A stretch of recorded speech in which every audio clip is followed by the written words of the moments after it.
जागेश्वर विधानसभा क्षेत्र के जैती तहसील में शहीद स्थल धाम्यदेव में शहीद दिवस समारोह का आयोजन किया गया। इस दौरान 25 अगस्त 1942 को सालम में शहीद हुए नरसिंह और टीका सिंह के बलिदान को याद किया गया। कार्यक्रम में कांग्रेस अध्यक्ष गणेश गोदियाल, पूर्व स्पीकर जागेश्वर विधायक गोविंद सिंह कुंजवाल सहित कांग्रेस के पूर्व विधायक मौजूद रहे। इस दौरान कार्यक्रम में क्षेत्रवासियों ने बढ़ चढ़कर हिस्सा लिया। शहीदों की याद में रंगारंग कार्यक्रम भी आयोजित किए गए, जिसमें स्थानीय कलाकारों ने हिस्सा लिया। इस दौरान मंच से कांग्रेस नेताओं ने कांग्रेस शासन की उपलब्धियों को भी गिनाया।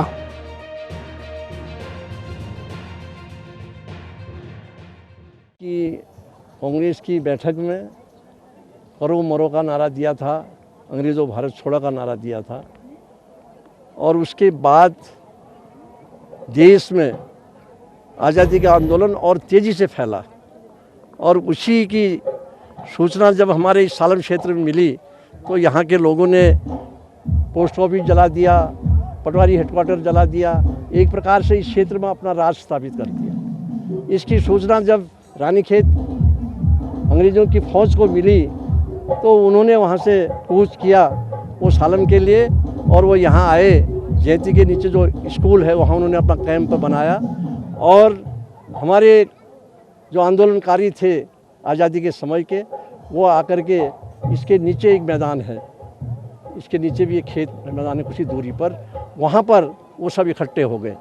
इकट्ठे होकर के उन्होंने पत्थर वत्थर हाथ में लेकर के वो खड़े हो गए। किसी एक आंदोलनकारी ने जो है पत्थर फेंका और एक कमांडर के टोप में लगा, अंग्रेज़ों के टोप ज़मीन में गिर गया, तो उसने फायर का आदेश कर दिया, तो उसी की फायर से 2 लोग वहाँ पर शहीद हो गए। तो उनकी याद में हम कई वर्षों से इस शहीद दिवस को मनाते हैं, और इसका बहुत बड़ा बृहद रूप हो गया है।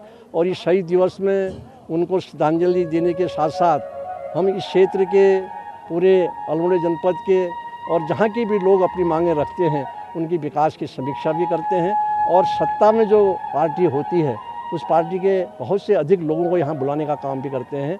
और मुख्यमंत्री से लेकर के राज्यपाल को लेकर के यहाँ हमने बुलाया, वो आए भी हैं, और उनसे हम घोषणा भी कराते हैं। तमाम विकास की योजनाओं की घोषणा होने के बाद वो फिर स्वीकृत होती है, तो उससे हमारे क्षेत्र में विकास हुआ है। ये यहाँ का इतिहास रहा है और उसी की याद में हम यहाँ पर मनाते हैं। लेकिन मैं इतना कहना चाहूँगा कि इस शहीद दिवस को मनाने के लिए यहाँ पर आकर के भारतीय जनता पार्टी की सरकार का कोई प्रतिनिधि आज तक नहीं आया। कभी विधायक आगे होंगे, अल्मोड़े से रघुनाथ सिंह चौहान जी आगे होंगे, उस स्तर के लोग आए, लेकिन मंत्री और मुख्यमंत्री कभी उपस्थित नहीं हुए। और आकर के कभी उन्होंने, हम तो यहाँ से शर्ट में, मैं मंत्री था, मैं शर्ट में गया और मैंने, तिवारी जी नहीं आए थे, मैं शर्ट में तिवारी जी के बिहाफ में घोषणा करके गया वहाँ के शहीद दिवस में, और वो पूर्ण हुई। लेकिन रघुनाथ सिंह चौहान जी हमारे यहाँ आए, उन्होंने कोई घोषणा करी, न कोई बात करी, न कभी कोई विकास की योजना उन्होंने स्वीकृत करने का काम किया। तो ये स्थिति है। इसको लेकर के मैं समझता हूँ भारतीय जनता पार्टी का इसके साथ कोई सहयोग नहीं है, और उनकी सोच विकास की नहीं है, और न लोगों की हित करने की सोच है, और उसका हम पुरजोर विरोध भी करते हैं। और मुझे ये विश्वास है कि जिस तरह का रुख इस समय आम उत्तराखंड में दिख रहा है, 2022 में निश्चित रूप से कांग्रेस की सरकार भारी बहुमत से आ रही है, उसको अब कोई रोकने वाला नहीं है। और फिर कांग्रेस की सरकार आएगी तो जो बातें हम कह रहे हैं, चाहे रोजगार की हो, चाहे महंगाई को कम करने की हो, और चाहे विकास की हो, उन सारी बातों को हम पूरा करने का प्रयास करेंगे। यही मैं इस मौके पर कहना चाहता हूँ। मैं इस वीर भूमि को पहले तो नमन करता हूँ, प्रणाम करता हूँ। इस भूमि का हमारे आज़ादी के आंदोलन में बहुत ही महत्वपूर्ण स्थान है। सालम का बहुत ही महत्वपूर्ण स्थान है। सालम ने नरसिंह, टीका सिंह जैसे वीर योद्धाओं को जन्म दिया, और उनके समान अनेक लोगों ने अपनी प्राणों की आहुति देकर देश को आज़ाद कराने में जो भूमिका निभाई, हम सब भारतवासी, हम सब प्रदेशवासी उनके ऋणी हैं। मैं आज मन की अंतरतम गहराइयों से उन्हें नमन करता हूं, प्रणाम करता हूं। मैं इस जो समिति है यहाँ पर, इस समिति का भी धन्यवाद देना चाहूँगा कि उन्होंने इस मौके पर मुझे ये सुअवसर दिया कि मैं यहाँ पर आकर अपने वक्तव्यों को दे सकूं।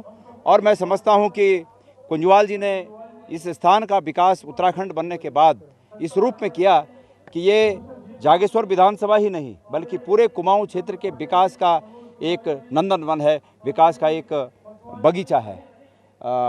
ये अलग बात है कि पिछले कुछ 4-5 सालों से ऐसा यहाँ पर नहीं दिखा कि यहाँ पर विकास की वो घोषणाएं हो सकें, लेकिन हम आगे आने वाले भविष्य में ऐसी उम्मीद करते हैं कि फिर सरकारें यहाँ पर आकर इस क्षेत्र के विकास में महत्वपूर्ण भूमिकाएं निभाएंगी।